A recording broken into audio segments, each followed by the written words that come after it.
Als je zo'n dag als je doet, dan heb je haast het gevoel of is het maaitijd. Er zijn weer van de morgen flink bij. De Kamer van de Media meer bewolking hier bij mij in huis. Het waaide was stevig, maar via dus een noffelijke temperatuur. En de komende nacht dan zakt die temperatuur weer wat. Dan gaan we op naar wat lichte frost. Maar de echte winterkelt is nog 4 voet. En het zijn overal in Europa extremen, maar overal op de Wratik. En dus houden wij nog een, toch 10 mild waartype de komende weekend. Op een enkele nacht nog. Joen en vannacht vrij helder waar. En vannacht temperaturen tussen 0 en min 2 op de meeste plekken, dus lichte frost. En er is kans op opplakken glijdens.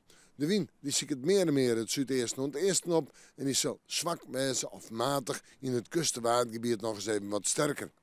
We beginnen manier nog met autoriteinskrabien en kans op glijdens. Via de morgen ik flink wat zinnen en zo'n 3 en 5 graden. Een koude wind uit het oosten en het zuidoosten waai. En die wind is matig en vrij krachtig. Viel dus koud aan. In de nacht werd een temperatuur om het vriespunt. En dan zetten we op naar het fruitsjoch. Op deze zo'n 4 of 5 graden. En op deze bewolking misschien een beetje zinnen, maar wel droeg waar.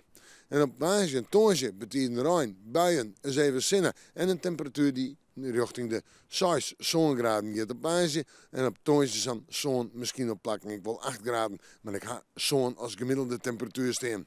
Ja, de wind uit zuidelijke richting mooi. Het kan ik haast net oors. We moeten morgen maar weer even in het waarsje.